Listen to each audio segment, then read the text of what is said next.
विधुना विधानसभा क्षेत्र से कांग्रेस पार्टी की प्रत्याशी सुमन व्यास के चुनावी कार्यालय के हाल में महिलाओं और बेटियों की भीड़, जो कि कांग्रेस पार्टी के राष्ट्रीय महासचिव की महिलाओं के प्रति पार्टी के संकल्प पत्र की घोषणा के तहत अपनी हिस्सेदारी की बढ़त को देखकर और पार्टी द्वारा महिलाओं की सुरक्षा समेत कई महत्वपूर्ण जिम्मेदारी मिलने से महिलाएं गदगद दिखी।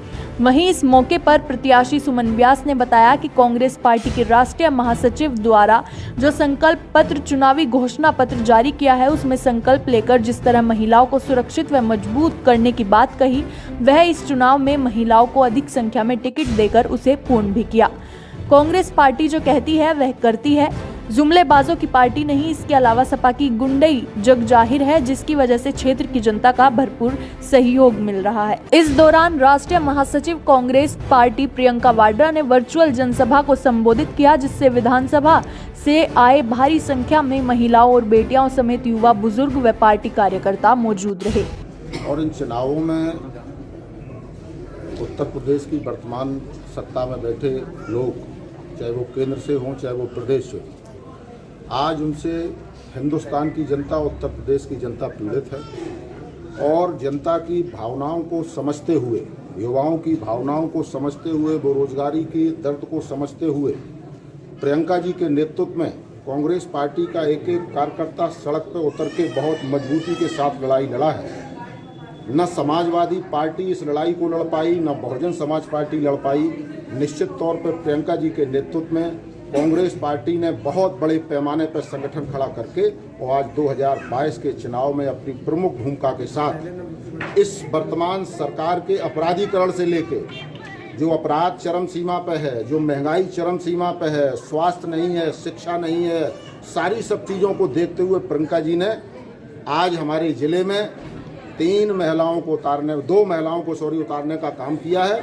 और निश्चित तौर पर उनका फोकस जो है महिला सशक्तिकरण को लेके है, युवाओं को लेके है, किसानों को लेके है, सारी समस्याओं का निदान।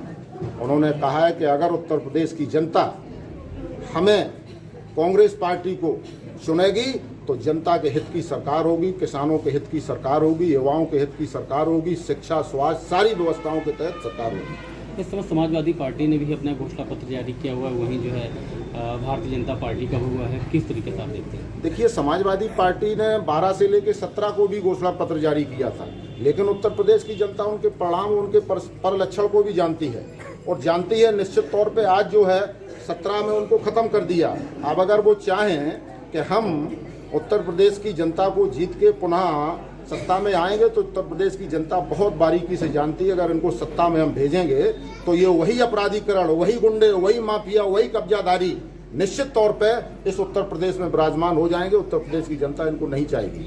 वहीं भारतीय जनता पार्टी भी निश्चित तौर पे भारतीय जनता पार्टी 85 है तो समाजवादी पार्टी 95 है, इसमें कोई दो राय नहीं। उत्तर प्रदेश की जनता बेहतर तरीके से जानती है। आपका जो है इस समय आपकी लड़ाई किससे मानी जाए? हमारी लड़ाई किसी से नहीं है। हम जनता के बीच में जाकर उनके दिलों को जीत रहे हैं और अपनी योजनाएं बता रहे हैं, अपनी प्रतिज्ञाओं को बता रहे हैं। प्रियंका जी ने जो घोषणाएं, जो प्रतिज्ञाएं दी हैं, निश्चित तौर पे हम उनको जनता के बीच में लेके जा रहे हैं और जनता के दिलों को जीतकर हम सुमन जी के नेतृत्व में ये विधुना 2 से 2 जीतने का काम करेंगे और जनता निर्णय करेगी कि उत्तर प्रदेश में सरकार किसकी बनेगी। वर्तमान समय में देखा जाए तो औरैया जनपद इटावा जनपद के समीपवर्ती है और सपा का गढ़ कहा जाता है। ऐसे में आप किस तरीके से अपनी ये तीनों सीटें निकलवाएंगे? क्या रणनीति है? सपा का गढ़ कहाँ है? कहाँ है सपा का गढ़? इटावा में एक भी सीट है ना, उत्तर औरैया में सीट है, कहाँ गढ़ है? था कभी जब मुलायम सिंह जी की नेतृत्व में समाजवादी पार्टी चलती थी, उस समय दौर था, लेकिन अब कहीं कोई गढ़ नहीं है। अब गढ़ सारे खत्म हो चुके हैं। कांग्रेस का गढ़ निश्चित तौर पे अब औरैया और इटावा में, आसपास के जिलों में और पूरे उत्तर प्रदेश में होने वाला है। अच्छा, हमेशा कहीं ना कहीं औरैया में परिवर्तन होता है, मतलब किसी भी तरीके से एक बार में एक ही पार्टी की सीट्स बनती हैं या 2002 से आप देख लीजिए, किस तरीके से लग रहा है? देखिए, ये जनता का मत है। जनता जो निर्णय करेगी उसको हम सहर्ष स्वीकार करेंगे। अभी तक जनता ने, औरैया की जनता ने तीनों विधानसभा में विभिन्न दलों को मत देकर उनको जिताने का काम किया है। लेकिन जीतने के बाद जो भी जनप्रतिनिधि रहे हैं, जिन्होंने नेतृत्व किया है 5 साल, उन्होंने जनता के बीच में विकास क्या किया है, योजनाएं क्या रखी हैं, आगे बढ़ने के लिए जिला और कॉन्स्टिट्यूंसी को कैसे उन्होंने आगे बढ़ाया है, इसको जनता देख रही है। कहीं कुछ भी नहीं हुआ है और इसका परिणाम ये है कि आज औरैया जिले की तीनों विधानसभाओं के गांव गली कूचे जितने भी हैं सारे के सारे अब व्यवस्थित रूप से हैं। कांग्रेस पार्टी इन्हीं मुद्दों को लेकर जनता के बीच में जा रही है। हम लोग विधानसभा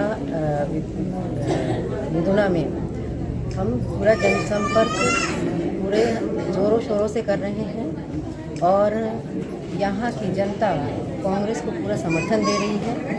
और हम लोग यहाँ पर जो प्रियंका गांधी जी, माननीय प्रियंका गांधी जी की प्रतिज्ञाएं हैं उनको लेकर के हम लोग चले हैं और यहाँ पर महिलाओं की सुरक्षा और रोज़गार, शिक्षा जो हमारे मुद्दे हैं उनको लेकर के हम लोग यहाँ पर चल रहे हैं और लोग समझ रहे हैं कि हमारी पार्टी की जो विचारधाराएं हैं वो विकास के ऊपर हैं।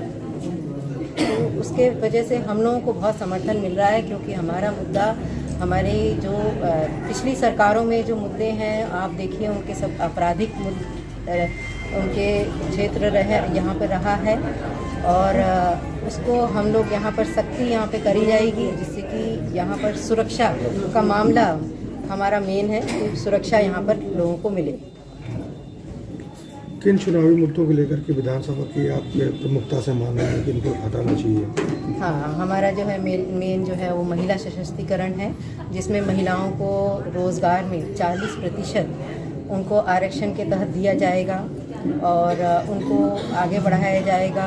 महिलाओं के स्वास्थ्य के लिए है और सभी के स्वास्थ्य के लिए 10 लाख तक की सरकारी इलाज मुफ्त किए जाएंगे जो है, और कॉलेजेस को अपग्रेड किया जाएगा। रोज़गार के लिए 20 लाख रोज़गार दिए जाएंगे, जिसमें कि 12 लाख जो है वो सरकारी पदों के लिए है और 2 लाख शिक्षक पद खाली पड़े हैं उनको भरा जाएगा। और जो हमारे किसान हैं उनको 2500 का जो है गेहूं और धान का दिया जाएगा, 400 रुपये गन्ना का दिया जाएगा। जो पिछली सरकार थी उनमें आप देखिए उन्होंने 2017 में भी वादा किया था, लेकिन उन्होंने उसके बाद मात्र 10 रुपये और 30 रुपये करके धीरे बढ़ाया, जिससे जो उन्होंने अपने कोई वायदे पूरे नहीं करे हैं। हमारी सरकार किसानों के साथ है। जो पशु जो चढ़ जाते हैं उनके मुआवजे के लिए भी 3000 रुपये दिया जाएगा। तो हमारी सरकार किसानों के साथ, नौजवानों के साथ, युवाओं के साथ, महिलाओं के साथ और सभी वर्ग के साथ को पूरा विकास दिया जाएगा।